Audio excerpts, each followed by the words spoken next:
இன்றைக்கி Sunday special chicken தான் செய்ய போகிறேன்.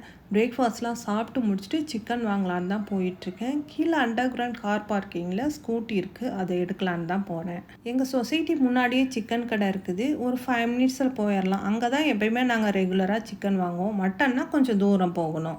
இங்கே புனேயில் சிக்கன் விலை பார்த்தீங்கன்னா 1 கிலோ சிக்கன் வந்து 260 ரூபா. அதே மாதிரி முட்டை விலை பார்த்தீங்கன்னா ஒரு முட்டை வந்து 7 ரூபா. முட்டையும் சிக்கனும் வாங்கிட்டு வீட்டுக்கு வந்துட்டேன். வந்ததும் சிக்கனை வாஷ் பண்ணி வச்சுட்டு இதுக்கு தேவையான சின்ன வெங்காயம், இஞ்சி, பூண்டு, தேங்காய் பேஸ்ட்டு இதெல்லாம் ரெடி பண்ணி வச்சுட்டேன். ஃபஸ்ட்டு சின்ன வெங்காயம் வந்து வதக்கிக்கணும். ஒரு கடாயில் வந்து ஆயில் ஆட் பண்ணிவிட்டு 1 கப்பு சின்ன வெங்காயம், 1 கொத்து கருவேப்பிலை, 2 தக்காளி இது வதங்கிறதுக்கு வந்து சால்ட் ஆட் பண்ணிவிட்டு இதை வந்து நல்லா வதக்கிக்கணும். வதக்கிட்டு இது நல்லா ஆறுனதும் பேஸ்ட் பண்ணி வச்சுக்கோங்க. கொரப்பாக அரைச்சிக்கோங்க, நைஸ் அரைக்க வேண்டாம். அடுத்தது சிக்கன் செய்யறதுக்கு ஒரு பெரிய பாத்திரத்தில் ஆயில் ஆட் பண்ணிவிட்டு கரம் மசாலா, ஸ்பைசஸ், ஒரு பெரிய ஆனியனை நீல வாக்கில் கட் பண்ணி அதையும் ஆட் பண்ணிக்கோங்க. 1 கொத்து கருவேப்பிலை, அப்புறம் வந்து நம்ம அரைச்சோம்ல ஆனியன் பேஸ்ட்டு அதையும் ஆட் பண்ணி கொஞ்சம் நேரம் வதக்கிட்டு சிக்கனை ஆட் பண்ணிக்கணும். உப்பு, மஞ்சத்தூள் ஆட் பண்ணி இதை வந்து கொஞ்சம் நேரம் குக் பண்ணிக்கணும். அடுத்தது மசாலாலாம் ஆட் பண்ணணும்.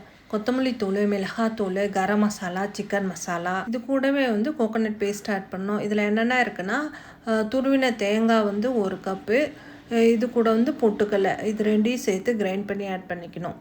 இந்த குழம்புக்கு வந்து நாங்கள் ஒரு ஸ்பெஷல் மசாலா ஆட் பண்ணுவோம்.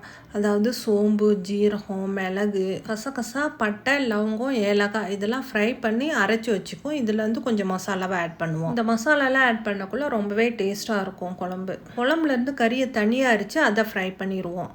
எப்போ நான்வெஜ் பண்ணாலுமே இங்கே வந்து இந்திராணி ரைஸ்ன்னு ஒன்று கிடைக்கும். அதாவது ஸ்டிக்கி ரைஸ் மாதிரி இருக்கும். அதுதான் செய்வோம். ரொம்பவே டேஸ்ட்டாக இருக்கும். அதே மாதிரி ஹோட்டலுக்கு போனாலுமே அந்த ரைஸ் தருவாங்க. ரொம்ப டேஸ்ட்டாக இருக்கும். அதுலேருந்து நாங்களும் செய்ய ஆரம்பிச்சிட்டோம்.